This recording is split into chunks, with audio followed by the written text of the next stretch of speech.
Ok. Ok, boa noite a todos, amigos do Hangar Café. Sejam muito bem-vindos. Estamos hoje na nossa live número 3 no YouTube, onde eu estou recebendo Marcelo Magalhães, autor do belíssimo livro Boeing 707 e a sua operação no Brasil. Sejam todos muito bem-vindos. A nossa live aqui é a número 3 e a nossa live no Instagram, nós fizemos 7 lives no Instagram. Então, só para pontuar, há uma diferença no número das lives, que são aquelas que eu faço aqui no YouTube e as lives que eu faço no Instagram, né? Então, eu quero apresentar o Marcelo, que é advogado, entusiasta, né, de aviação, gaúcho, e tem como um dos seus hobbies a fotografia, né, especialmente de aviões, né, com publicações de artigos em revistas especializadas e também em sites de fotografias. Marcelo, seja muito bem-vindo aí e muito obrigado por atender aí ao chamado mais uma vez, né? E temos o prazer de hoje batermos um papo para que você possa contar um pouco da história desse seu livro, né? Então eu queria começar pedindo para você não só se apresentar um pouco, para contar inicialmente como é que se deu, né, essa sua paixão pela aviação. Seja bem-vindo. Obrigado, Marco. Prazer estar aqui com você no teu canal. Sucesso para o seu canal, seu público, enfim. Obrigado. E essa paixão da aviação, como quase todo, acho, pessoa que trabalha ou não na aviação, no meu caso eu nunca trabalhei na aviação, mas surgiu na infância, né? Eu tinha uma tia que morava em Santiago do Chile e eu tinha uns 9 anos, a gente foi para Santiago, pegamos um 727-100 da Varig, era o voo 924, que fazia Rio, Porto Alegre, Santiago. Às quartas-feiras ele pousava em Porto Alegre. E aí nós fizemos Porto Alegre, Santiago. E lá lá perto do cruzamento, antes do cruzamento da Cordilheira, eu lembro que eu estava sentado ali ao lado da minha mãe, dos meus pais, e a comissária veio, a aeromoça veio, olha, o menino não quer ir lá na frente, conhecer a cabine, não sei o quê. Aí a minha mãe disse, vai lá. Aí eu fui na cabine lá, e aquilo lá que foi o start de tudo, né? Eu Gota d'água, né? Entrei naquela cabine do 27, né? Aquela cabine bem analógica ainda, com flight engineer ainda, né? Os mais novinhos sabem o que é um FE. lado, né? E aquilo ali me deu na hora, assim, deu um negócio de, pô, mas isso aqui é muito, muito bacana, muito legal. E ver aquela cabine, a gente estava vendo ainda a cordilheira, a gente estava, acho que ali, perto de cruzar a cordilheira antes, né? Perfeito. Mais ou menos, atravessa no bloqueio de Mendoza, eu tenho ideia, assim. E aí foi bacana aquela imagem ali da cabine voando em cruzeiro, perto da cordilheira ali, me impactou bastante. Te deixou... E aí bateu o aerococos, né? Aí baixou o vírus da aviação. Você tinha quantos anos nessa época? 9 anos. Foi em 84 isso. 9 anos. Comecinho de 84, eu tinha 9 anos. E aí eu cheguei de volta da viagem, depois a gente acho que ficou uns 15 dias lá.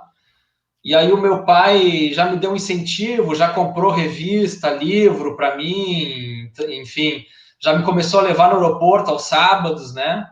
Perfeito. A gente tinha um programa, ou a gente ia no aeroporto, passava na banca do aeroporto, e depois ia no terraço do Salgado Filho, que era aberto o terraço, né? Perfeito. Hoje quase não se pode mais, né? Hoje segregaram bastante, né?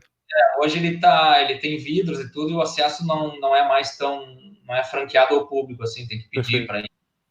Marcelo, e por que essa coisa de escrever sobre jatos, né? Na realidade, grandes jatos, e por que o 707 foi aí o seu, vamos dizer, o primeiro livro, né?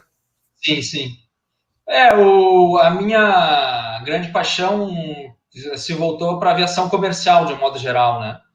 E especificamente na aviação comercial, o meu grande foco de atenção, que eu gosto de estudar e de tratar, de enfrentar assim, o assunto, são os jatos clássicos, né, da primeira e segunda geração, assim, 07, Caravelle, DC-8, 27-100, 200, 37, One Eleven, os primeiros widebodies também da primeira geração, 47, 100, 200, SP, DC-10, o TriStar, né?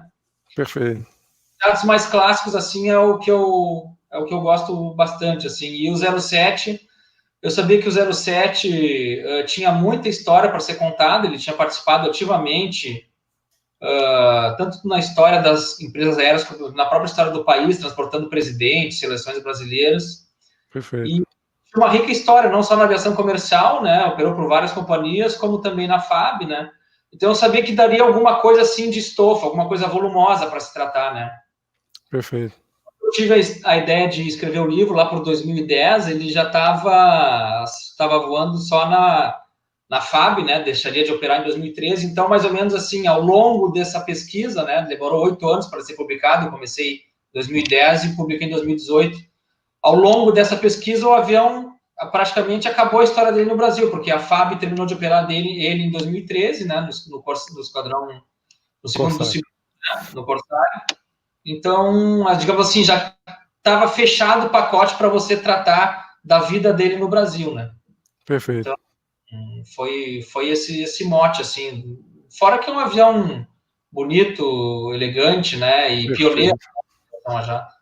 Eu lembro que o 07, quando entrou, né, em operação, nós tínhamos o hábito em casa de, pelo som, tentar identificar o avião, né?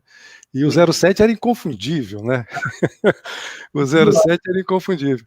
E eu lembro que meu pai, no último ano que ele voou, ele era engenheiro de voo e voou no PDS, né? Que a Varig acabou herdando, levando da Panair, né? E a gente ia levá-lo no Galeão e tal. Eu lembro de ter feito uma foto do 07 com uma máquina Rolleiflex que eu mal sabia utilizar, eu só sei que eu botava lá para cima aqui e conseguia fazer a foto, e eu tinha até bem pouco tempo essa foto em preto e branco. Mas eu vou entrar então no nosso PowerPoint para que o Marcelo possa discorrer melhor sobre o conteúdo desse livro, para que todos vocês possam conhecer o belíssimo livro que o Marcelo nos brindou aí. Então, já estou compartilhando aqui a nossa tela. E vamos então, estamos aí com a capa aí, então estamos conversando hoje com o Marcelo Magalhães, que é autor deste livro, Boeing 707 e sua operação no Brasil. Então, Marcelo, vamos lá, para você contar um pouquinho de como é que esse livro foi construído aí, né? Eu só queria chamar a atenção aqui nessa introdução, né, onde o Marcelo destaca que o 07 ocupa inegavelmente um lugar de destaque na história da aviação, seja por ter sido a primeira aeronave a jato de passageiros para voos de longas distâncias a alcançar verdadeiro sucesso comercial, ou seja, por sua longeva produção, e não menos ainda por ter sido a célula máter a partir da qual uma família inteira de aeronaves de fuselagem estreita foi desenvolvida. Então, essa é a introdução, um pedacinho da introdução. A partir daí, Marcelo, está contigo aí para as suas considerações. O livro ele foi construído com o foco da operação do avião no Brasil, né, do 707 no Brasil, por todas as companhias aéreas e pela Força Aérea, né? Então, esse era o foco, o objeto do trabalho. Mas também eu quis dar, digamos assim, estruturar a obra, começando com a apresentação do avião, da onde que veio o 07, o que a Boeing teve a ideia de fazer o 07, né? Quem eram os contendores do 07, enfim. Perfeito. Então, o primeiro capítulo ele é justamente a história do avião e das suas versões, né? De como ele surgiu e das suas versões. E depois também tem um pequeno subcapítulo dentro desse primeiro capítulo que é sobre uma visão panorâmica dele no mundo e na América do Sul, né? Perfeito. A gente também tem alguns box que eu chamo, que são dentro desse capítulo, tem uma matéria especial que eu fiz sobre o Dash 80, que foi o avião conceito que deu origem a duas famílias de aviões, né? O 707, que é a versão, digamos, civil, e o KC-135, que é a versão de reabastecimento em voo, REVO, né? Sim. O avião estruturalmente e digamos, em ponto de vista de engenharia, ele é diferente do 07. Muito similar externamente ao 07 e o KC, mas são dois bichos diferentes, na verdade, né? Se você for analisar. Perfeito. Perfeito. Eu queria aqui só voltar nessa foto interessante aqui, porque é o início, né? Esse aí é o Victor Juliette Alpha, né? É o primeiro 07, né? Da Varig, né? Está no pátio aqui, lá em... Field, na pré-entrega, né?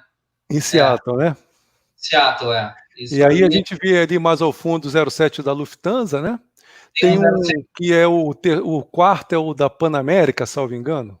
Tem um 07 da Lufthansa, depois tem um 07-400 da Lufthansa, um outro 400 da Boeing, que é a Bio. Depois tem um 07 da série 100 da Western, e lá no fundo tem um 07 da Panam.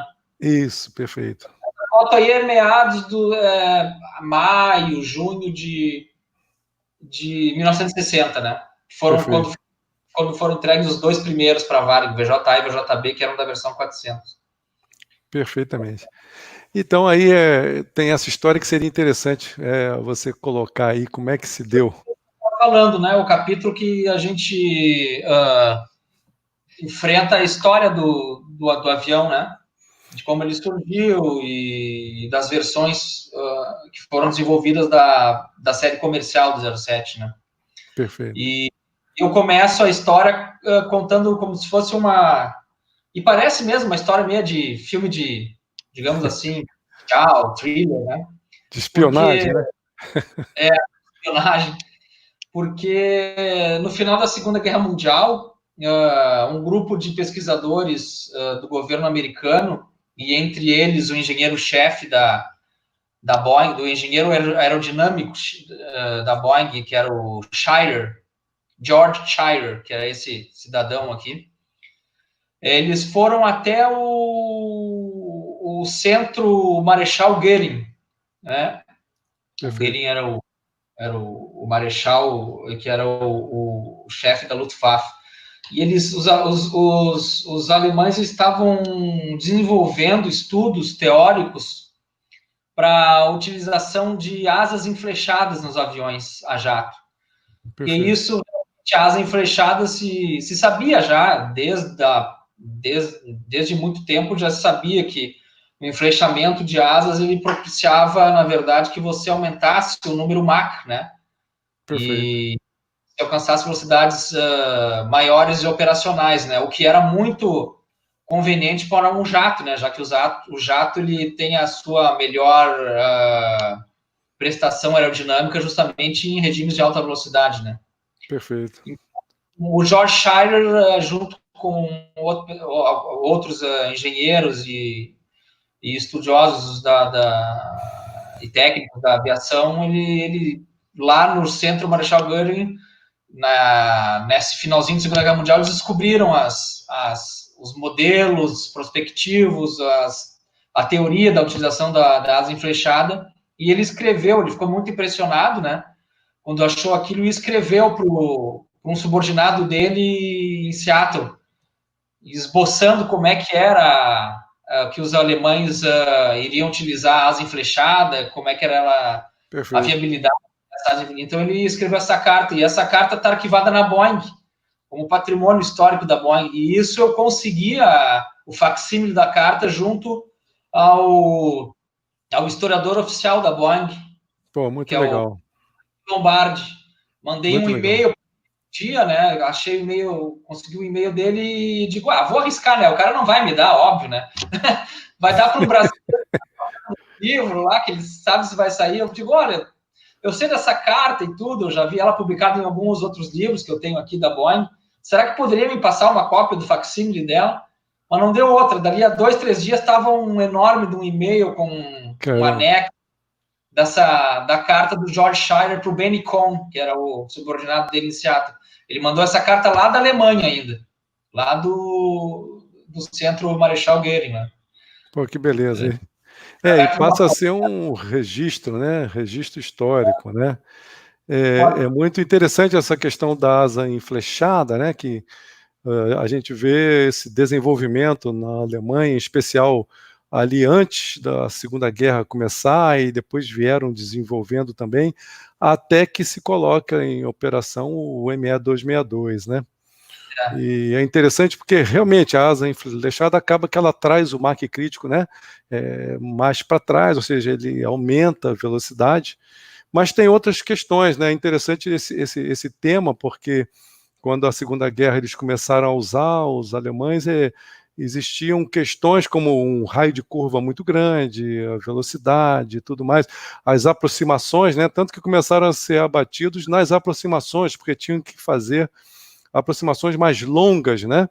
Não era permitido se fazer como se faziam lá com o Messerschmitt e outros aviões convencionais. Mas, enfim, vamos continuando na história do 707, que aí também tem outro ali, o que a gente passou antes era considerado o avô do 707, agora tem essa história do pai do 707, que também é muito legal. Esse aqui, aquele estudo de asas enflechadas que foi recolhido lá da Alemanha, a Boeing utilizou para uma competição que a Força Aérea Americana estava fazendo para desenvolver um novo bombardeiro para a Força Aérea. E ele foi usado no B-47, né? Aqui é o protótipo, o XB-47, fazendo rollout em 1947, desde a planta número 2, que fica em Boeing Field. Aí já se vê o flechamento pronunciado do avião, das asas, né? Já se vê o pylon também, né? Ou seja, as asas não estavam enterradas ou coladas nas asas, estavam em pylons aqui, que depois foi... os motores, né? E o outro está mais enterradinho ali perto do estrador. Acaba que o de ponta de asa ele tem que ficar mais em cima, né? Porque ela tem também um diedro aí, né? Tem um diedro bastante grande, diedro negativo aqui. E o 7 foi o resultado prático do enflechamento de asa na Boeing, né? Que depois passou para o B-52 e para o 07 também, né?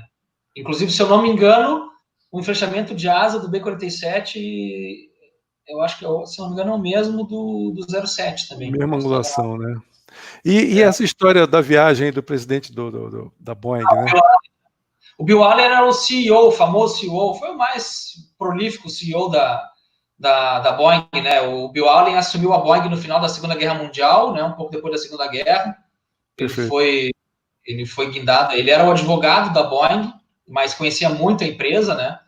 E foi guindado à posição de CEO depois da Segunda Guerra Mundial, uma posição que ninguém queria ocupar, porque a Boeing estava na verdade, tinham sido cancelados a maioria dos contratos, como o B-29, B-50 e B-17 tinham sido cancelados com o final da Guerra Mundial. E eles foram, então, o que salvou a Boeing foi o B-47 também, logo após o final da Segunda Guerra Mundial, né, o B-47 e o 367 Stratotanker, que era um quadrimotor a pistão, que era o reabastecedor da Força Aérea, né. Mas o Bill Allen já estava, depois da Segunda Guerra Mundial, ele já estava apostando muito na aviação a jato, e ele antevia, junto com outro grupo dentro da Boeing, que a aviação comercial ela iria realmente se definir pela aviação a jato, né? Perfeito. O jato tinha vindo para alterar o panorama da aviação comercial. E ele fez uma viagem à feira de Farnborough, que tem até hoje, né? Sim. Aquela feira de exposição aeronáutica, onde se apresentam os novos projetos, os novos aviões, onde se vendem. Farnborough e Le Bourget são as maiores, né? Perfeito. Uma na França, outra na Inglaterra, né? Farnborough é na Inglaterra. E a caminho da Inglaterra, isso foi em 1950, ele parou em Wichita, onde eram feitos os B-47. E aí ele deu a convite lá do piloto de teste da Boeing em Wichita, ele deu uma volta no B-47, foi instalado ali no posto do navegador no nariz, e ele disse que aquilo ali foi, sim, foi o que realmente fez ver Mudou o paradigma dele, né? o paradigma de voo, porque você pega um avião que não trepida, que tem uma aceleração muito grande, que voa alto, livre de turbulência, né? E É. saiu daquele Hoje, voo e foi pegar um Constellation para continuar a caminho da ele viu que realmente a Boeing tinha que entrar na aviação comercial a jato, né? perfeito. É muito legal isso, cara. Bom, aqui somente a foto, porque nós vamos explicar depois a questão do Dash 80 para frente, né? Vai ter Esse é o uma outra página, né? Aqui eu ele, botei só o registro que, na sequência do seu livro, né? O primeiro voo do Dash 80, no mesmo dia em que a Boeing comemorava 38 anos de fundação, né? foi em Mas eu vou 1954. deixar aqui um pouquinho mais à frente para você falar especificamente do Dash 80. E aqui, se você quiser colocar aí, aliás, a Panamérica, né, foi uma empresa marcante para todos nós, né? A Panam definiu a aviação comercial, pelo menos até o 747, né? Ela definiu muito a aviação comercial, ela que definiu os projetos que a gente Exato. conhece. Ela encomendou, basta dizer que ela encomendou o 07 e o DC-8 de forma conjunta em 1955, né? Pô, perfeito. Pô, Ela depois criou o 747, ela, enfim, teve vários projetos sim. que a Panam é a que ditava realmente como é É. que ia seguiam, né? E teve uma certa ligação com o Brasil em função da Paner, né? Sim, É, a Panera era era uma subsidiária daquele do sistema, né? Do sistema deles, né? e ela foi E 707, né? Ela operou isso. 107 exemplares, né? O último, acho que se não me engano, deixou de voar em 1981. Ela voou de 58 a 81 e inaugurou os voos com 137 exemplares. Naquela época eram uma frota gigante, né? muito avião, muito avião. Só E para um tipo de avião, né? muito bom, né? Bacana. Eu 07. botei. Aí você entra também numa parte onde apresenta uns folders, né? Sobre o 707. Se quiser falar um pouco sobre isso também. Assim, de época. Então, para o livro eu comprei muita coisa. Um dia você vê muita coisa no eBay, né? Eu Sei, comprei também no próprio museu de Seattle, tem um museu lá muito bom, que tem muita coisa também. sei. Veio muito facsímile para mim, cópia de folders para mim colocar, Ah, da época perfeito. que estava sendo lançado ainda, né, em meados e final dos anos 50, né? Então, Perfeito. o Tem livro um tem outro aqui. não é só foto dos aviões, tem muita propaganda, muito folder, né? Sim. E você teve visitando o museu lá em Seattle? Chegou aí lá? Conheço, não Não, conheço. né? Me atenderam muito bem por e-mail, né? Aquela coisa americana. Sei, Eu pedi sei. pesquisa, pedi pesquisa nos jornais internos da Boeing, eles me vieram com a pesquisa assim prontinha, era só comprar. E Pô, por preço, sabe? sei. Nada exorbitante. Você sabe que quando eu estava na AFA, né? Eu conheci um cadete, era duas turmas à frente da minha, né? Veio até assim um brigadeiro do ar depois, o brigadeiro Hélio, gente muito boa, e nós estamos lá. Ele tinha o hábito de pedir, né, enviar cartas para essas empresas e fabricantes e tudo mais, né? É. E ele me deu uma lista gigantesca, umas 3 folhas de papel maço, e eu me lembro que eu fui copiando aquela lista e mandei para a Boeing, foi uma delas. E, rapaz, eles me mandaram, assim, coisa de um mês depois, me chega lá na AFA uma publicidade deles com todas as fotos até aquela época da evolução da Boeing, dos aviões. Foi muito legal. É mais ou menos isso que você viveu aí, né? Tantas divulgações que você deve ter recebido aí, Sim, né? sim. Muito legal isso. E aí eu botei esse clássico também, que é o 07 da Lufthansa, né? Isso aí, saindo da fábrica, né? Sim, isso aí em 59, né? É, Que eu estava dizendo hoje, eu não era nem nascido aqui e vinha voar esse avião muito tempo depois, né? Então, que coisa super. longevo mesmo, como eu disse, Exato. Aqui o BOAC, né? A BOAC, A primeira operadora do 420, né?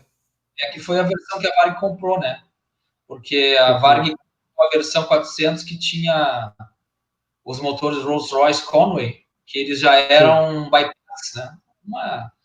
Um prelúdio bypass, mas já era bypass, e isso tinha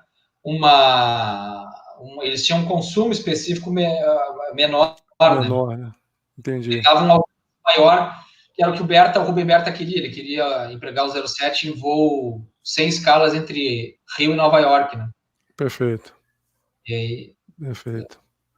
Esse outro clássico, né? Ou seja, essa empresa clássica, né? E avião clássico. Ela foi... Aliás, esse avião da foto, ele caiu antes da entrega, né? É um dos aviões menos voados da Boeing. Ele caiu com 100 quantas horas de voo tinha. Eu escrevi até uma matéria sobre ele. Eles foram fazer, antes da entrega, o piloto da Boeing foi, junto com os pilotos da Braniff, ele foi fazer uma simulação de Dutch Roll. Mas saiu o Dutch Roll ali, começou a ficar muito divergente, as oscilações, e ele acabou caindo. A gente chegou a falar sobre isso, né? Não sei se você lembra, que eu fui uma vez pegar um 07, né? Eu estava voando nessa época na Beta, né? E fui pegar o 07 em Lima, no Peru, né? E acontece que nós, atravessando ali a Cordilheira para o Brasil, nós perdemos um pouco antes, a gente perdeu o auxílio do HUD, né? Perdemos Iodamper. E aí começamos a entrar em Dutch Hall, porque você começa a ter muita turbulência em cima da cordilheira e o que acontece? E a gente não podia baixar, porque uma das coisas quando você começa o Dutch Hall é você baixar, né, para níveis mais baixos. E aí você tem que, a asa começa, levanta de um lado, você contraria e bota ele em neutro, você tem que voltar com ele para o neutro, né? E realmente é uma situação crítica no 07 se você não controlar logo de início, né? Porque a tendência é desse movimento harmônico aumentar e aí é crash, realmente. Eu não conhecia essa história que você colocou aí desse avião. Caiu, fatal, né? E aqui o 720, que foi uma tentativa da Boeing de explorar ao máximo o 707, né, a célula do 707, para criar um avião mais leve que atendesse a demanda, entre aspas, domésticas, né? Que acabou atendendo, mas por muito pouco tempo, porque depois era um avião que era com 4 motores, né? E a Boeing desenvolveu o 727, que aí sim foi um avião realmente para operação doméstica, né? Ele, digamos assim, até que entrou o 727 com força lá, a partir de 63 e 64 na frota doméstica americana e mundial, né? Foi um avião que vendeu muito. Perfeito. Enquanto tinha um 720, que é um 707 menor, digamos assim, mais leve a estrutura. Perfeito. E aqui começa a entrar aí na Varig, né? Essa é a versão mais popular, que é o que quase todo mundo voa aqui no Brasil, né? Certo. Com porta de carga, né? 320. E que foi a que mais vendeu, a versão mais popular do 07. Né? Esse veio somente para carga, né? O VJT, ele voa como os dois. Ele voa como, uma época, ele voou como Pax, depois só como carga. Mas no começo ele voava como Pax ou como misto, inclusive. Ah, entendi. Ok. Aqui é a famosa cabine, né? A famosa cabine. Isso aí eu lembro padrão, bem. Teve claro, com a diferença da instrumentação até o 37200, né? Ela repete muito da lógica e sistemas no 07, no 27 e no 37, né? 200. Aqui eu lembro bem, cara, porque você veja, eu saí do Buffalo, né? Não sei se você conhece o cockpit do Buffalo, um dos poucos aviões que você tem as manetes em cima, né?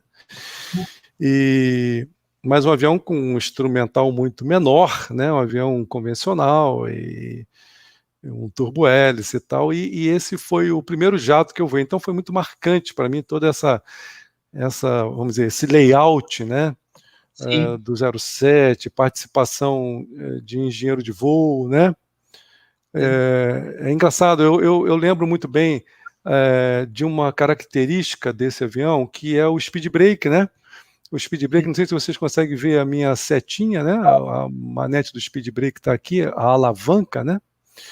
E esse é o único avião que eu conheci que você, numa manobra de uma determinada pane, né? Quando você tem um jammed stabilize, né? Onde você tem um travamento do estabilizador, você usa ele com split spoiler, né? Usando ali os externos, se não me engano, para dar nose up, e você vem comandando o speed brake na aproximação, que se você não fizer isso, você vai entrar de nariz e quebra o nariz, né? Quebra o trem de pouso dianteiro, né? Então, é um dos poucos procedimentos que eu vi que você vem modulando o speed brake para posar, que ele vai te ajudar no movimento de nose-up. É interessantíssima essa característica do 07. Mas é uma cabine que eu posso te dizer que dá muita saudade. Putz, dá muita saudade. Beleza, vamos continuando. Agora aí, o Dash 80, para você nos colocar um pouquinho dessa história. Esse foi um box que eu fiz dentro do capítulo 1, que eu trato da história e das versões do 707, e tem que falar obrigatoriamente do Dash 80, que foi o avião conceito, né?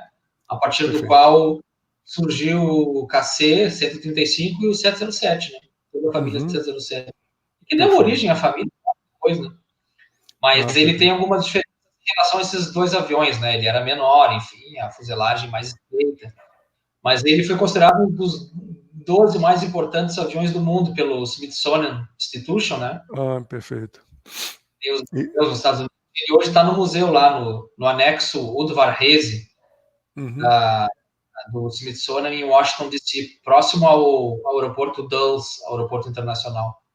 Eu fui lá e esse Dash 80, ele em termos de produção... Não, ele foi ótimo, avião conceito, ele foi feito um. Só um para startar Porque ela queria ter um trunfo, ela queria ter um avião para demonstrar, para forçar que fosse reabastecedor e para os potenciais clientes comerciais também. Perfeitamente, entendi. E ele, certamente, ele ajudou a vender muito avião, porque muita gente voou nele, eles convidavam pessoal que estava interessado né, você não precisava mostrar só um avião no papel, né? Você mostrava um avião... Entendi. E daí as pessoas... Entendi. E daí as características poderiam até ser alteradas de uma forma que a pessoa conhecesse melhor o que o avião faz, né? No final... Exato. Entendi. E ele depois serviu para muitos testes de outros testes. Ele serviu para a certificação do 727. Ele teve uma época que ele foi instalado um motor na posição lá traseira, como a do 27. Perfeito. Instalado para simular. Ele teve o trem de aterrissagem do 747. Ele teve a sonda de reabastecimento em voo também. Ele foi um avião que eu chamo ali de Frankenstein, porque ele sofreu várias alterações, modificaram motores e tudo. Ele foi um avião que serviu a Boeing até começo dos anos 70 para validar, para certificar muitos dos projetos que eles estavam desenvolvendo, né? Não só do 07, mas dos aviões posteriores ali da empresa, né?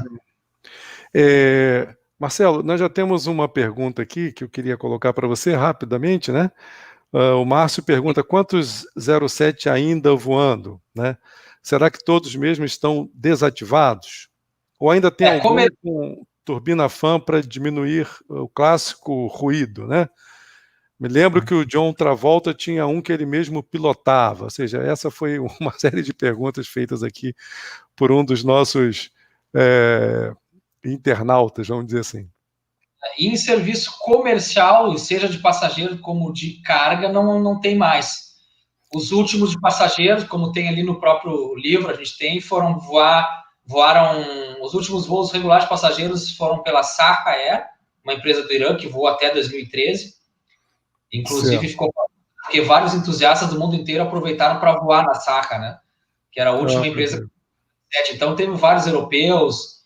No livro ali eu tenho um box com um entusiasta holandês que que é meu amigo, que mandou fotos de como é que foi o voo dele a bordo do 07 da SAR, que chegou a voar, né? Os últimos voos em 2013. E hoje o que tem são 707s que voam pela Força Aérea dos Os Estados Unidos. KC, né? Não, fora os KC, tem 07s ainda que voam como versões do E6 e Mars, e alguns pela Força Aérea do Irã, pela Força Aérea da Israel, mas nenhum em voo comercial, são todos voos. O 07 ele tem uma limitação de célula, né? Depois nós vamos falar um pouco lá na frente, né, sobre um acidente que teve na Beta, né? E aí já é um problema estrutural que as máquinas, né, já não suportam mais esse tanto tempo de uso, né? Mas vamos seguindo. E aí um pouco do 707 no mundo, né? Para que todos saibam aí, né, que estão aí nos assistindo, estamos com 15 pessoas aqui ao vivo, muito obrigado por estarem todos aqui conosco. Eu estou só dando uns highlights, né? O livro, como os senhores podem ver aqui atrás, é este o livro, Boeing 707, Sua Operação no Brasil. O livro é espetacular, vai muito mais a fundo do que esses highlights que nós estamos dando aqui. Isso é só para que vocês tenham uma noção, e eu posso garantir que é um livro imperdível, tamanha a profundidade de pesquisa feita pelo Marcelo. Bom, aí agora entramos algumas fotos de 707 pelo mundo, né? Esse é um avião muito especial, esse que apareceu ali. Esse aqui? Ok. Ok. Esse avião, ele voou até 2015, se não me engano. Caramba. Na República Democrática do Congo. Ele era o jato comercial mais antigo ainda ciclando. Foi fabricado em 1959. E é um 707 numa versão especial, a 138, que foi feito só 14 para Qantas, da Austrália. Perfeito. Ele era mais leve que o 07-100 e era um pouco menor, inclusive, que o 707-100 e que o 720. Alguns centímetros. Ele era para fazer pacíficos da Qantas, né, de Sydney para São Francisco. Ele era um avião low cost, digamos assim. E esse aí voou até 2015, se não me engano. Perfeito. Pô, bacana isso. Esse aqui... Esse é da South Africa. Da África, sim, da South Africa, exatamente. Que parece que encerrou as operações, né? Durante essa pandemia, me parece que encerrou as operações. Espero que volte, né? Isso aí pode ser temporário, vamos ver. Uma empresa tradicionalíssima, e foi um grande usuário do 07, tanto da versão 300 como da 300C. Entendi. Aqui o famoso da TAP, né? Essa pintura antiquíssima da TAP, ele está no Galeão, salvo engano, aqui. Eles usaram essa pintura até começo dos anos 80, né? Eles demoraram para alterar a pintura. Alguns foram até começo dos anos 80 com essa pintura mais clássica. Perfeito.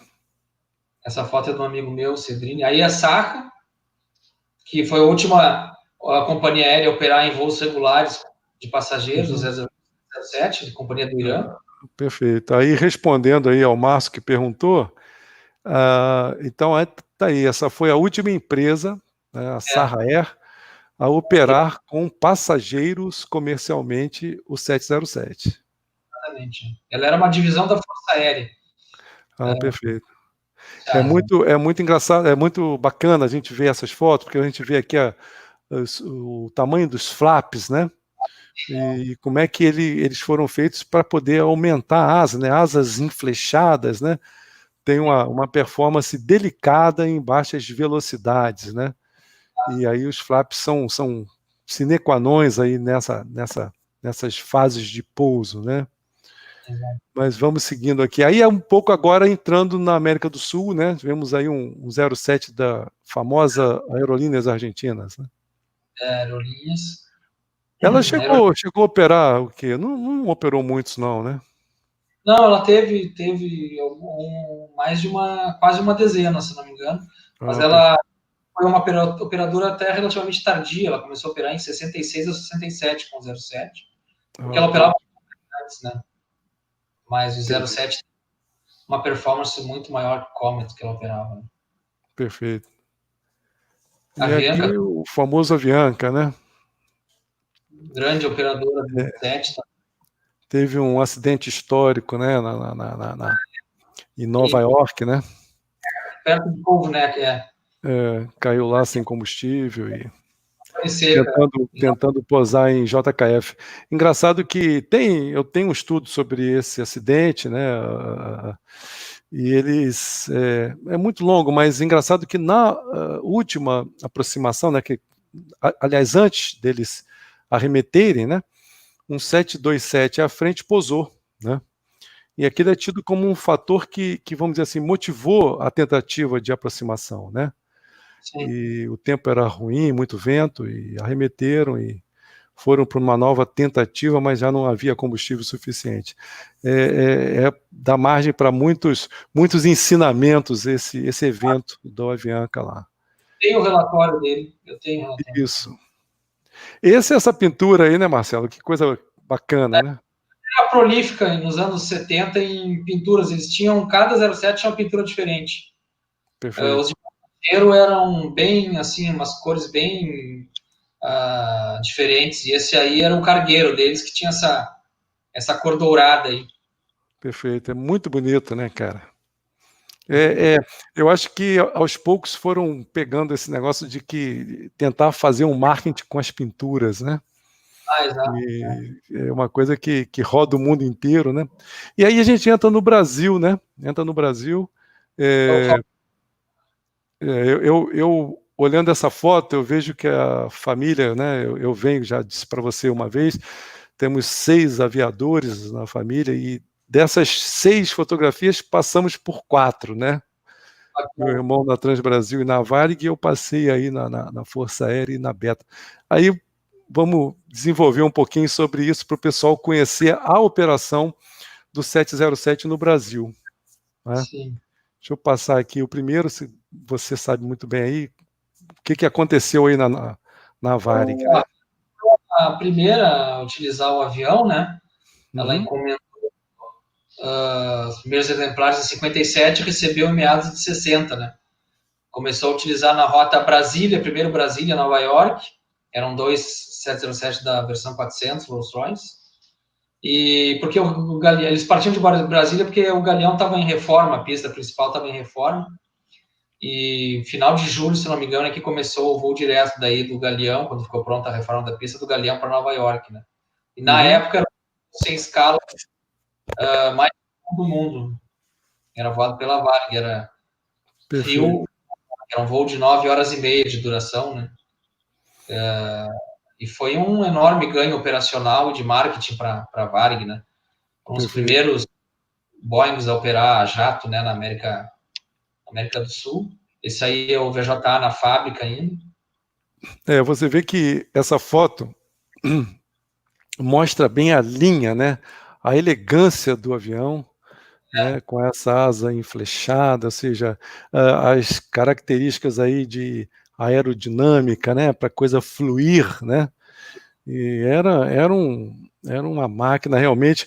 Eu queria aproveitar aqui, agora já estamos com 17 pessoas, vejo aqui que estamos com várias pessoas conhecidas aqui, Furlan, Henrique Abreu, que é o meu filho, o Márcio Abreu, o André Zani, um cara que gosta muito de astrologia, de astros, está aqui assistindo conosco, Sullivan, que é o meu sobrinho, a Camila Scott, Hilário Nunes, Mariana Grilo, que é minha filha também. Entrou aqui o comandante Collins, ele colocou uma observação, amigo da época de Força Aérea, também voou o 07, né? E o Collins escreveu realmente, o piloto que voou essa máquina tem muito orgulho, isso é um fato. Avião excelente, belíssimo e uma excelente escola. Quem pilotou o 07 pilota qualquer avião de grande porte. E isso aí desculpe, uma correção aqui. Astronomia. O meu amigo Zani gosta de astronomia. Desculpe, foi uma falha minha. Mas então o 07, cara, realmente é isso que o Collins falou aqui. Né? Um avião que realmente muito bacana, muito, assim, a gente nota as linhas clássicas e elegantes, né? Mas é um avião que ensina, e você tem que pilotar, você tem que realmente saber voar, né? Porque ele é um avião que dá um trabalho, principalmente com determinadas emergências e panes e tudo mais. Mas é uma delícia de voar, né? Espetacular, e o que o Collins falou eu ratifico. Mas vamos seguindo aí. Você chegou, Marcelo, a fazer algum simulador na Varig? Chegou a pegar essa época, não?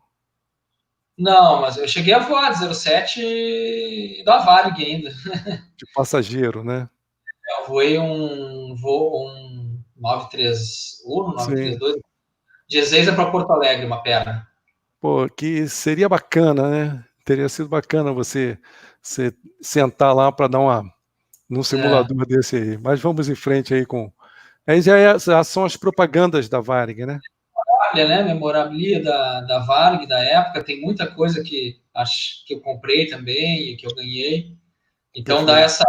essa ideia de como que foi quando ele entrou, o impacto que teve, né? Se produziu muito material publicitário, né? Esse é dos Rolls Royce, né? Dos primeiros que entraram em Ah, operação, perfeito. Perfeito. né? Especificamente a memorabilia dessa época, né? Eu dediquei umas 4 páginas ou 6 só para propagandas e folders e coisas antigas da época Perfeito. que ele Rolls, né? Aí já é Tóquio, eles já tinham recebido o 07-320, né? Eles Uhum. acabaram usando 20 aviões, 3 da versão 400 com Rolls Royce, e depois todos os outros foram da 320C, que era com a PWJT 3D, né? Que era um Entendi. turbo mais potente, mais econômico, né? Perfeito. Do que o Conway, né? Mas uma outra tecnologia, né? E eu acho que hoje, a partir de um tempo aí, quando começou a se exigir visto, né, lá em Los Angeles, para você, quem tinha escala em LAX, né, para fazer Tóquio depois, acabou que tinha que ter o visto também. Eu sei que acabou que não se faz mais, né, ou seja, faz tempo que uma empresa nossa, nacional, não faz mais Tóquio via LAX, né, como tinha antigamente, né, que acho que a Varig fazia isso, né, ia para É, Los Angeles e depois para Tóquio, não é isso? começou voando do Rio, ela ia para Lima, de Lima para Uhum. Los Angeles, Anchorage, lá Los Angeles, Honolulu, e Honolulu, Tóquio. Depois eles trocaram Honolulu por Anchorage, na ida. Sim, sim, Na volta, perfeito, né, que eles não precisam fazer escala, eles pegam um vento favorável, eles não faziam escalas no trecho Tóquio-Los Angeles, né? perfeito. E esse voo acabou que também começaram aí certos estudos de fadiga em cima desses voos. Eu me lembro de um estudo que a Varig fez com uma professora da USP chamada Frida Fischer, e foi neste voo para estudar as questões dos ritmos circadianos e tudo mais. Esse voo tem algumas histórias nesse sentido aí. E eu acabei que eu coloquei essa foto aqui porque esse aqui, o VJ, o Victor Juliette Zulu, É o que esse foi faz o que se acidentou em Orly. próximo. Isso, é. Isso, na aproximação, né? Uhum. Perfeito. É, mas eu tinha colocado. Não foi. Ah, tá. Mas eu acho que é um outro que eu queria falar sobre aquele que é o mistério do 707, mas acho que é um pouquinho mais à frente. Aqui tem uma foto histórica também, né? O Zagallo chegando com o troféu na Copa do Mundo, vindo de 707, né? Vieram no VJA, vieram Cidade do México, Acapulco, Brasília, Rio de Janeiro. Sim, No livro também eu repertoriei todas as viagens presidenciais que perfeito, o fez a serviço da presidência, ainda quando era da Varg, né, antes da FAB, e também trazendo a seleção e levando a seleção para diversos campeonatos da Copa do Mundo, né. perfeito, perfeito. E foi Essa foto aí realmente ficou histórica, porque marcou profundamente, né? Eu tinha 10 anos de idade na época.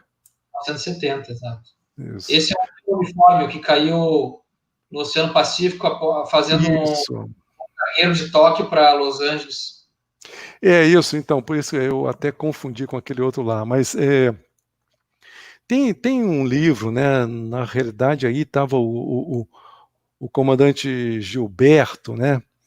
O Gilberto É, saído e, do ileso, mas enfim, não tinha falecido, não tão ileso assim, mas Não tinha aquele senhor isso. que pereceu nesse, né?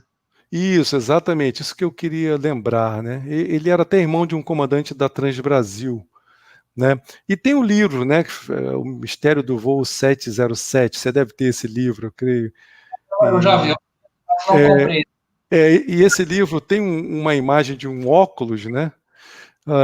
Dizem que o livro, que esse óculos foi de não sei como é que se encontrou esse óculos naquele acidente lá da França, né? E Sim. tem uma marca no óculos que é um 7. Tem uma série de coisas que as pessoas vão tentando mistificar, né? Então, realmente, naquela época já não era uma coisa que a gente entendia factível, né? Você ter um avião que sumisse dessa forma, né? Mas, levando-se em conta que nós estamos com o Boeing 777 até hoje desaparecido, né? Da Malaysia, então, assim, tudo é possível acontecer em aviação e as explicações são as mais, vamos dizer, díspares possíveis, né? Mas vamos em frente aqui na nossa... E aqui foi o último, né, Marcelo, o último destino estreado pelo 07 em Abidjan, não é isso? Abidjan foi inaugurado em 84, se não me engano. Foi o último voo inaugural realizado por um 707, né, na Varig. Eles sempre inauguraram os principais voos, né, mas nessa época eles já estavam operando mais aqui na América do Sul, em voos cargueiros e para a África, né. A Varig tinha uma grande operação na África e até o acidente com o VJK eles eram voados pelo 07, né. Lagos, Luanda, Maputo, voado pelo 707. E acabou que esse aí é a foto do que acabou se acidentando, né? Em Abidjan também, um acidente fatal, lamentável, né? Mas aconteceu, né? Acabou aí vitimando todo mundo nesse evento. Eu acho que não salvou ninguém, salvo engano. É importante dizer que tem um capítulo só sobre os acidentes e incidentes com 07. Né? Isso, no final, está pontuado aqui, no final. E aí nós entramos nessa era dos 07 da Transbrasil, né? Depois da Varig, porque o livro está estruturado em ordem cronológica, digamos assim. Perfeito. Começa com o operador do 07 no Brasil, que foi a Varig. Depois o outro capítulo, então, logo a seguir veio a Transbrasil e era o Brasil, né? Que era a divisão de carga, né? Perfeito. Foi a segunda operadora do 707 comercial, né? E a Fábio eu deixei por um capítulo final, que foi escrito pelo meu Leandro Casella, que é jornalista, escreve para a revista Força Aérea e é membro honorário da Força Aérea, enfim. Ele é o cara que entende de Força Aérea, então eu deixei o capítulo do KC para ele escrever. Perfeito. Eu vou só, mais uma vez aqui, falar do nosso pessoal que está aqui a bordo, né? O André Zani me corrigiu aqui em relação ao termo que eu usei antes, é astronomia, muito bem. E depois ele coloca aqui, além das histórias sobre o 707, o livro traz informações técnicas do 07 em comparação com outros aviões similares da época? É uma pergunta que ele faz. Não, eu não faço essa ficha técnica, digamos assim, não foi o escopo do livro, né? Ele tá... O capítulo primeiro traz, obviamente, a história do 707, as versões, né? Enfim, mas não há uma comparação com o DC-8, com o VC-10, com o Comet. Sim, perfeito. Mas tem as fichas de operação de todos eles. Tá? É um documento espetacular para quem quer ter em mãos, né, dados bastante, vamos dizer, que você levaria muito tempo para encontrar. Está tudo concentrado nesse livro, dados técnicos específicos e de operação do 07. Né? Sim, eu tenho chamado um capítulo de vida operacional, que depois você vai passar, né? Que aí eu trato da vida operacional individual de cada 707, foram 50 aviões que operaram por companhias brasileiras pela Força Aérea. Eu tenho o histórico todo desde quando ele saiu da fábrica até o final dele, né? Perfeito. Também está aqui a bordo o Ian Abreu, né, que é o meu primo que está lá no Japão, né, saindo para voar, mas conseguiu encontrar um tempo de entrar aqui para olhar a nossa live. Aqui, né, tem um caso muito inusitado, né, Marcelo? Com essa fotografia aí. O TCP foi um motor quando estava iniciando a aproximação para Recife. Sim. Em 1987, se não me engano. Salvo engano, o comandante chamava-se Guimarães, sabe? Guimarães. Isso. E tem uma história, né, que dizem aí, reza a lenda, né, que a comissária entrou na cabine, né, e falou: pô, comandante, nós perdemos o motor. Ele: não, realmente, sim, eu sei, eu estou vendo aqui, né, porque os parâmetros do motor já haviam sido, né, já havia sido identificado no cockpit, na cabine, que já havia perdido o motor. E aí ela falou: não, mas caiu. Só perdeu, não, caiu o motor. E realmente foi um caso inusitado aí de uma perda de um motor, naquelas que sumiu o motor. Segura o avião que o motor sumiu.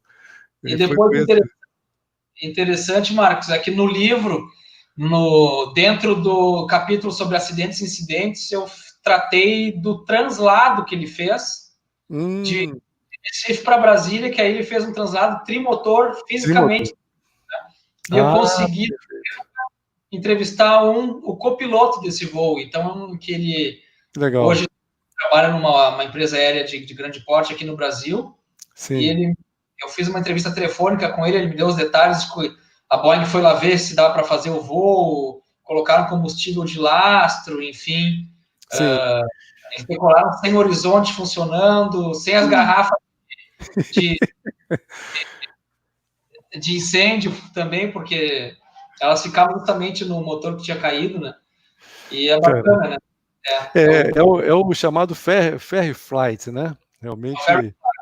Esse tipo de decolagem com esses aviões 4 motores, né? E o 07 tinha isso, ou seja, tinham os motores 1 e 4 na ponta das asas, tinha um braço muito, muito longo, né?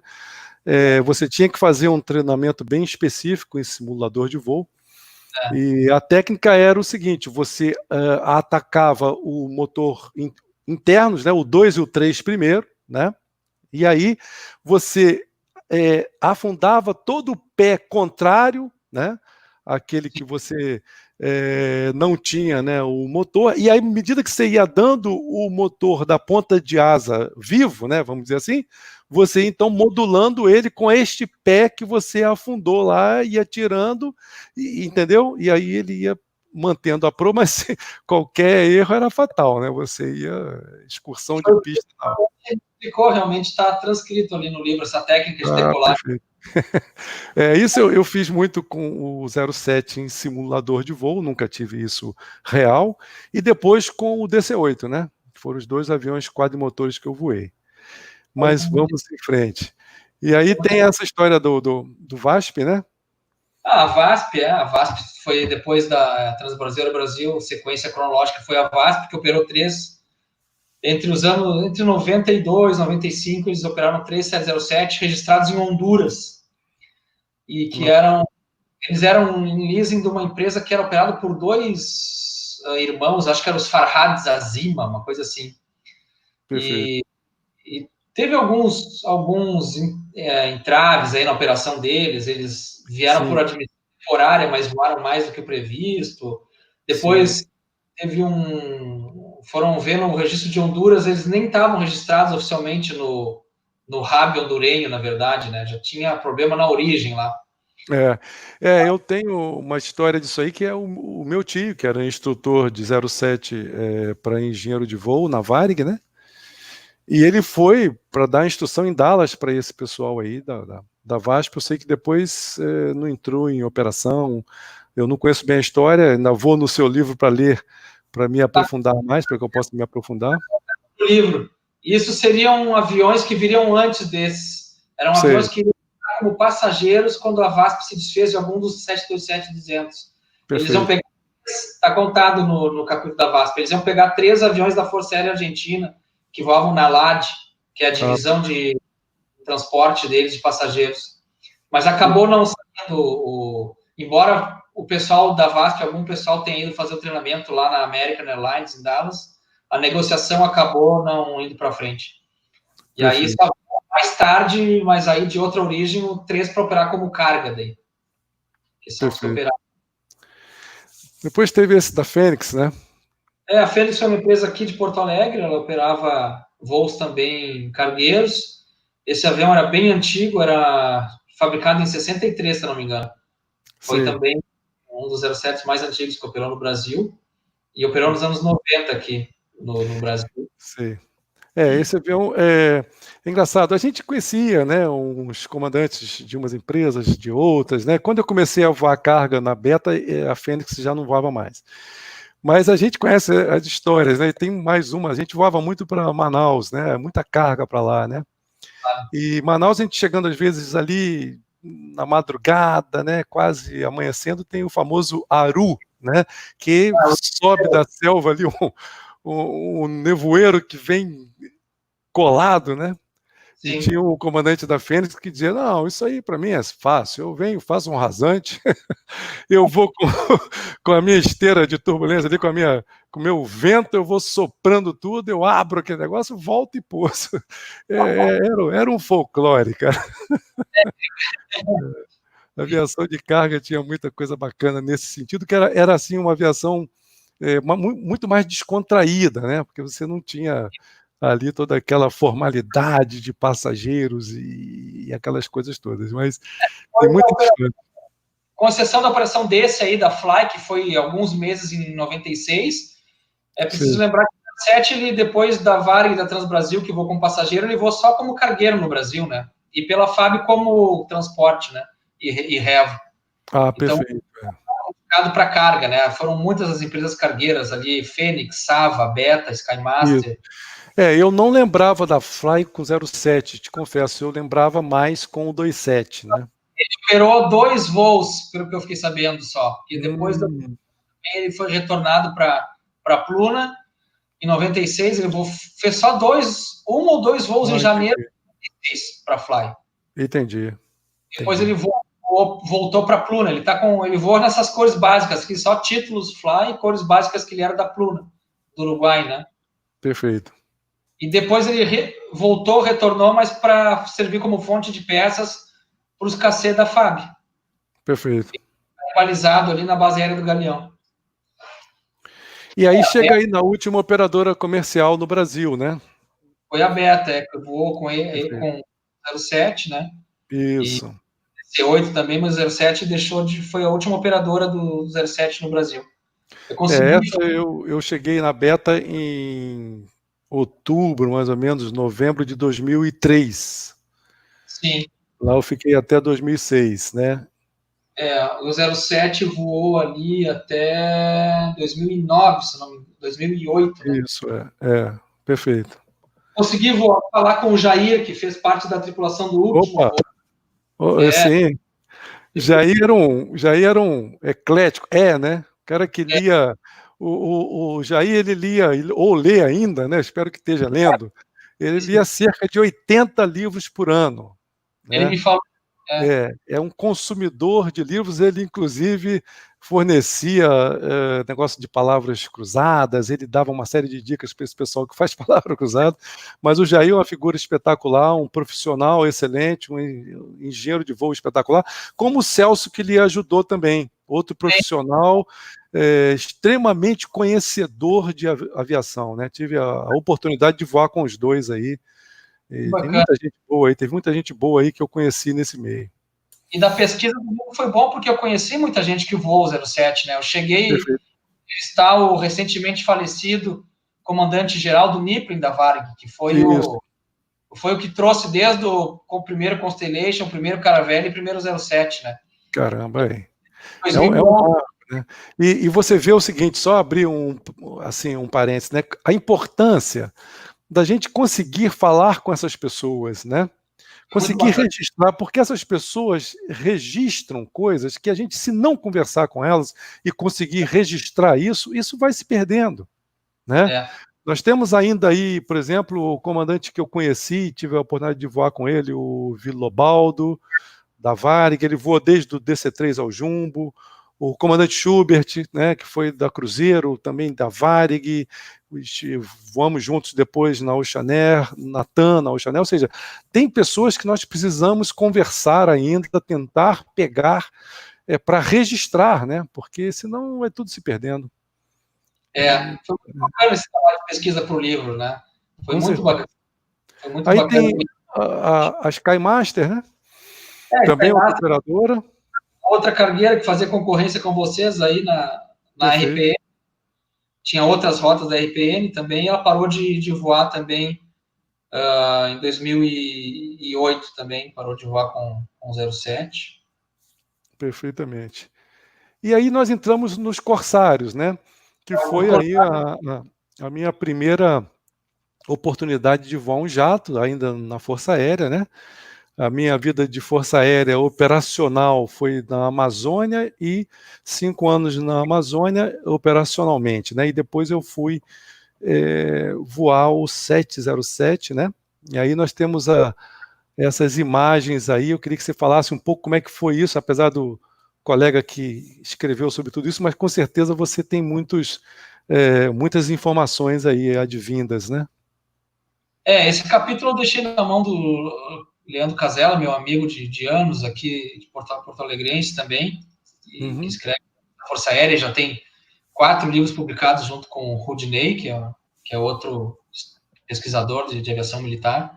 Que legal. E eu deixei, né, eu digo, tá contigo, né, como vocês dizem aí, quando dá o comando para alguém, né, tá contigo, né, tá contigo o avião, Sim. Tá contigo o capítulo, e ele fez um belíssimo trabalho aí de historiar os 25 anos de vida ou mais, né, de operação do KC-137 pela FAB aí. Sim, sim.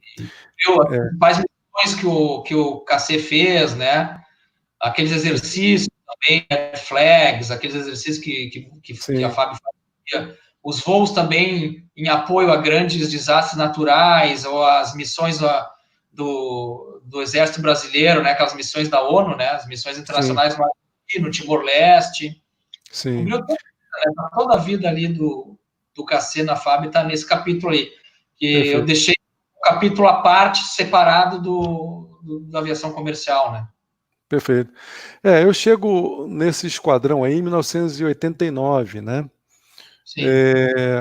E aí, o 07, né? O KC para a FAB, né? Para qualquer força aérea, você tem um esquadrão de reabastecimento em voo, e levando-se em conta as dimensões do Brasil, né?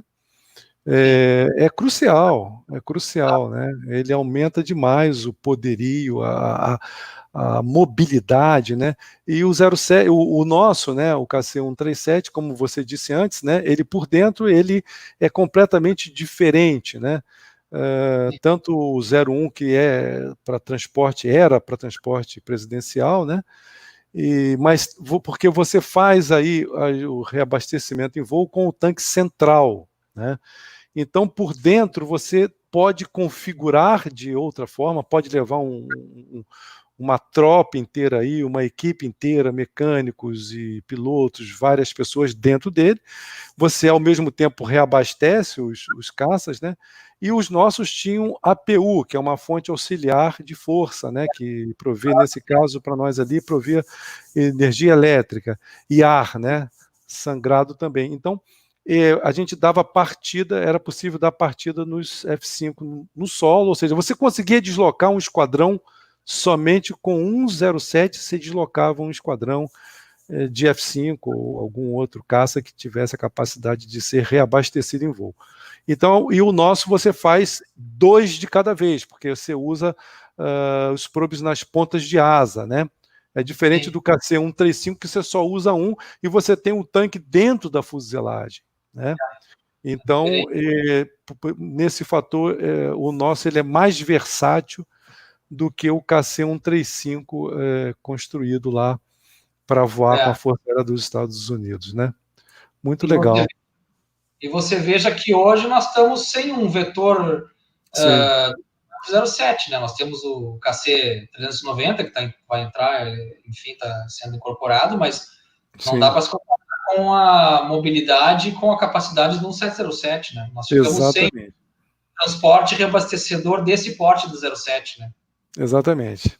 Ele ainda é usado lá nos Estados Unidos, né, Marcelo? O 137, né? O 135. Que é menor que o 07, né? Menor, né? Baseado na célula comercial. O 135 ele é menor. Ele serve basicamente para reabastecimento, porque nem para transporte ele serve, porque ele tem um tanque dentro e também ele é muito estreito, né? O 135, então, ele sai daquele Dash 80, basicamente a forma dele. Mas ainda a fuselagem dele ainda é uma outra fuselagem. A fuselagem dele é um pouco mais larga do que a do Dash 80, né? O Dash 80 tinha uma fuselagem bem mais estreita e o KC-135 operou foi feito já com uma fuselagem um pouco maior, e o 07 maior ainda, porque tem que levar 3 passageiros de cada lado, né, para a operação em classe turística, né? Você sabe que o 07 nós tínhamos uma limitação para fazer pouso com vento de través, né? Para não baixar a asa mais de 5 graus, entendeu? E então, quando no 135, né, eles botaram aqueles fan, né, aqueles turbofan, os CFM, eles ficaram muito próximos do chão, né?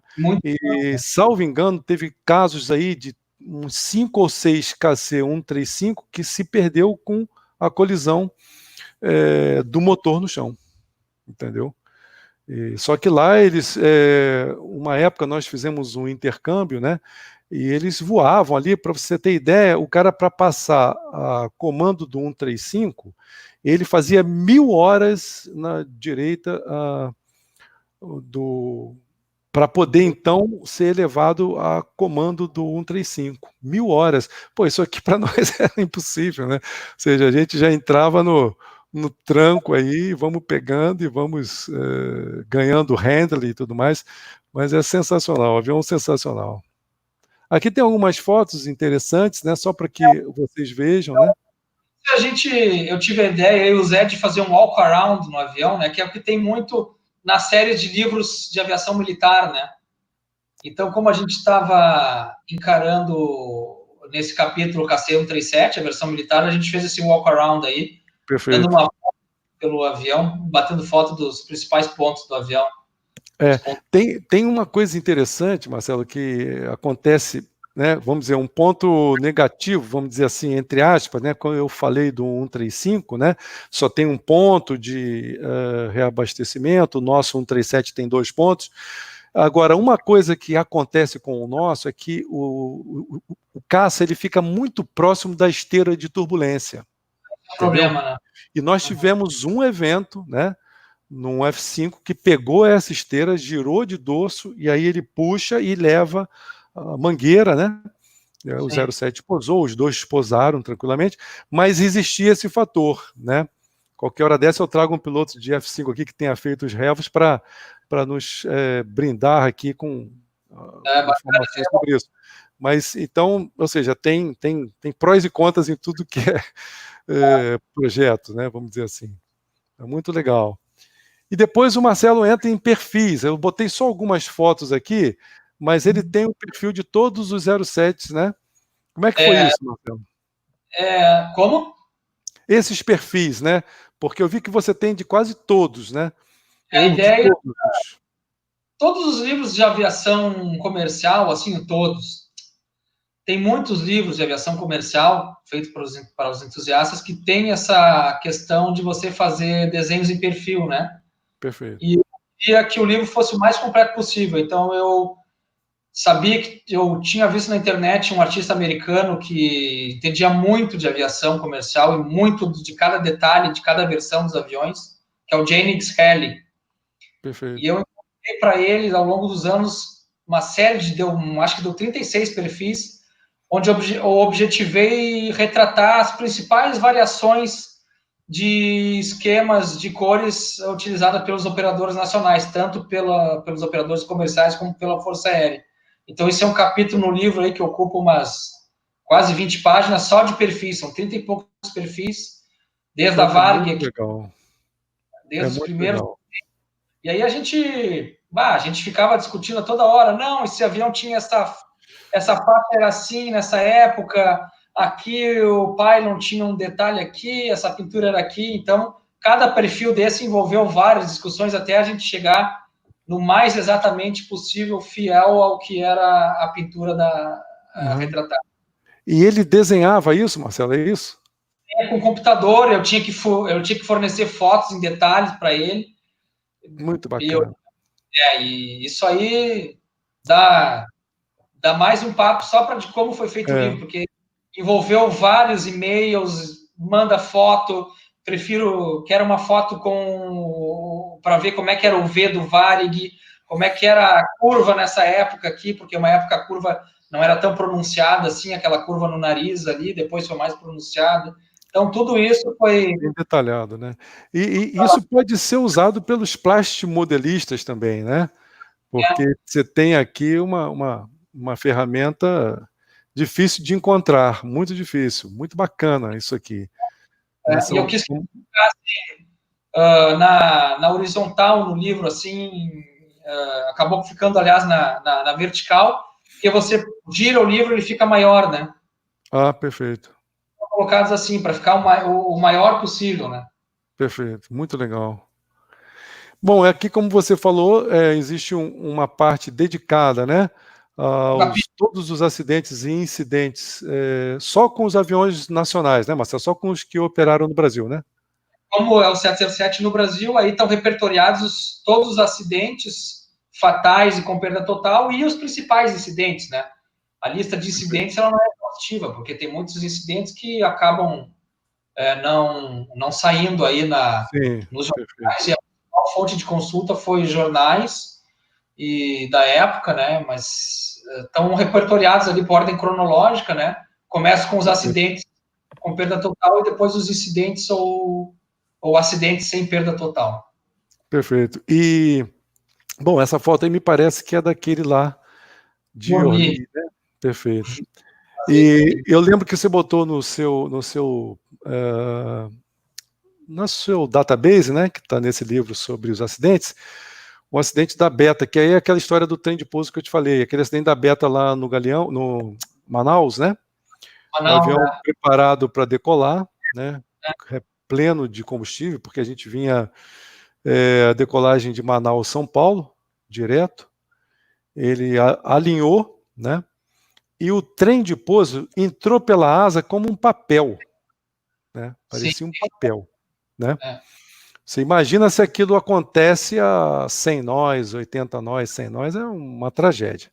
Ou no pouso, né? Ou no pouso. E já tinha um histórico, já vimos acompanhando um histórico de colapsos de trem de pouso no 07. E ficava num lugar que não tinha a mínima condição de se checar visualmente, tinha que levar para fazer raio-x, né, passar aquele líquido que eles passam, que a manutenção passa para poder ver, ou seja, aí começa a se tornar completamente inviável, né, a manutenção dos aviões com esse limite, que é muitos anos de operação de célula, né? E aquele o Bravo Serra Eco é interessante, porque ele foi o 707 mais voado da frota mundial, ele chegou quase a 100 mil horas de voo. Nossa. Ali no livro, exatamente o número de horas que ele fechou, chegava a 95 mil, uma coisa assim. E ali nós fomos salvos na época, eu estava lá na Beta, depois desse evento eu passei a ser o safety da Beta na época, né? Eu fui investigar o evento e tal. E aí eu também tenho uma parte, um capítulo, onde você fala então das vidas operacionais dos 07 que voaram aqui no Brasil, né? É um capítulo que ele está no final do livro, né? Junto com esse dos acidentes e incidentes. Ele é um capítulo que ele trata, então, das 50 células, e eu trato ali de todos os aviões que voaram no Brasil, eu trago a vida operacional dele. Desde o primeiro voo da Boeing, passando pelos vários operadores, os prefixos, as datas, as horas de voos, às vezes, que a gente conseguiu que eles tinham. Então, é um trabalho, assim, é bem pro nerd, pro cara que... É muito bacana, cara. Eu gosto de down to the airframe, né, como eu digo, né? Eu gosto do livro, ele é down to the airframe, ou seja, você consegue ir até cada célula que operou no Brasil está repertoriada ali com toda a vida dele até o final dele, as fotos de onde ele acabou voando ou aonde ele acabou sendo sucateado, cortado, quebrado, enfim. Muito legal, muito legal. Bom, aqui nós estamos chegando aí ao final desses slides, né? Aí está a capa desse livro. Aqueles que tiverem interesse, né, em adquirir um exemplar, estão aí os contatos do Marcelo, e o 707brasil@gmail.com, né? Isso. E o 51, Marcelo lá do Sul, Palegre, né? 99199-1584. Isso vai ficar, a nossa live vai ficar salva, né? E eu digo para vocês que é um livro para amantes de aviação, aqueles que têm interesse sobre aviação, sobre aviões. É imperdível e estamos na expectativa de que Marcelo venha a nos brindar com outros livros desse padrão aí, que o padrão é espetacular. E eu vou sair rapidamente aqui, que eu vou voltar a minha tela aqui para a nossa... Mas viu, Marcelo? Então, deixa eu só pegar aqui para ver se eu tenho algumas informações aqui, algumas perguntas que a gente ainda tem um tempinho de responder. Vejo que estamos aqui com 17 pessoas. Muito obrigado por vocês estarem conosco aqui nessa live. Poxa, divulguem a live, deem o seu like, se inscreva no canal, porque muita coisa boa vem aí. A ideia é fazer... Já estou conversando com o Marcelo para que a gente possa trazer o 727, as histórias do 727, que serão muito bem-vindas, né? Então, várias pessoas, o pessoal do site Aeroentusiasta, né? Parece que são conhecidos aí, falando do belíssimo livro do amigo Marcelo, tem todas as companhias, todas as empresas. E tem aqui também Hilário Nunes, né? Memórias do SBPA, né? Que é Porto Alegre, né? Aeroporto de Porto Alegre. Dos amigos da Radar, o Marcelo ainda adolescente no inverno do Sul, esperando o 07 da TAAG, junto com o Fábio Fonseca, aeroentusiasta, Leandro Casella, Marcos Alexandre e outros, né? É muito legal isso, muito interessante o livro. A Sadi Marcelo Rossetti falando, né? O Collins novamente falando, a título de colaboração, o voo da Fly no Brasil foi Montevidéu, Galeão, Fortaleza, Galeão, Natal, onde pernoitou porque deu pane no trem de pouso. No dia seguinte decolou para o Galeão, né? E aí, algumas outras perguntas aqui. Bom, enfim, eu acho que, de minha parte, Marcelo, eu queria te dizer que eu gostei demais desse papo, né? Esse papo de aviação é um papo que relembra muita coisa, né? Eu comecei na minha carreira em 79, então já são muitos anos, né? A memória também de família. O meu tio foi muito envolvido com o 07 na Varig, né? Dava instrução lá no simulador na ilha, né? E foi a primeira experiência que eu tive. Ele me levou, eu voava só o T-25 ainda na FAB. Ele me levou para lá para fazer um voo no 707. Eu nem sonhava em voar um 07 na vida. E eu me lembro que me botaram para decolagem, eu pedalava, cara, uma coisa de louco. Atrás de mim estava o comandante Durval, chamava-se comandante Durval. Tinha 32 mil horas de voo. E ele dizia assim para mim: meu filho, isso é igual aquele avião que você estava voando lá, não tem que pedalar. Então, assim, são memórias que vêm aí, são coisas que vêm à cabeça, cara. E eu acho que o seu livro, quando eu comprei esse livro antes de o conhecer, né? Virtualmente, tá? Não tive o prazer de conhecê-lo pessoalmente, mas o livro é super 10, super bacana. Recomendo demais aí a todos que gostam de aviação. E muito legal, foi muito bom bater esse papo contigo aqui. E eu queria te pedir agora aí para a gente já fazermos aí as nossas despedidas dessa live, que vai ficar marcada aí para mim, ficou marcada. Bacana. Queria agradecer o espaço que você deu aí para a gente falar um pouco do livro e do 07 também, Histórias da Aviação. e me colocar à disposição também para futuras lives aí, o que a gente puder transmitir e aprender também sempre. Estamos sempre aprendendo, isso que é bom na aviação, a gente está sempre aprendendo e sempre se motivando a aprender mais, né? Isso que é bacana. Com certeza. Sucesso. Valeu. Obrigado. Você já se sinta aí convidado. Nós temos aí a live do 727 aí marcada. E estejam todos vocês aí convidados, né? Se inscrevam no canal para poder receber os avisos das próximas lives. E vamos com certeza falar de 27 e de outros aviões, né? Porque temos que aproveitar o seu conhecimento, né? Porque são poucos que pesquisam dessa forma, que se dedicam dessa forma a escrever algo tão sério, tão bacana. E eu acho que isso aí, Marcelo, são marcos que a aviação vai tendo, né? As pessoas são vários, não são muitos que se dedicam a fazer uma pesquisa tão profunda como essa que você fez. A gente vê a pessoa escrever sobre a própria experiência, né? Tem vários livros aí muito bacanas, biografias e tal, mas o livro com essa profundidade tão séria sobre um tipo de avião, né, escrito por um brasileiro, eu acho que você está de parabéns, eu já lhe disse isso várias vezes, e não deixe de comprar o livro, aqueles que gostem, comprem o livro que vale muito a pena. Muito obrigado mais uma vez a todos que estiveram aqui conosco, agora estamos aqui com 16 pessoas, avisem que a live vai ficar à disposição, e até uma próxima live, até uma próxima Aviation Live. Grande abraço, Marcelo, e muito obrigado a todos vocês, mais uma vez. Um abraço.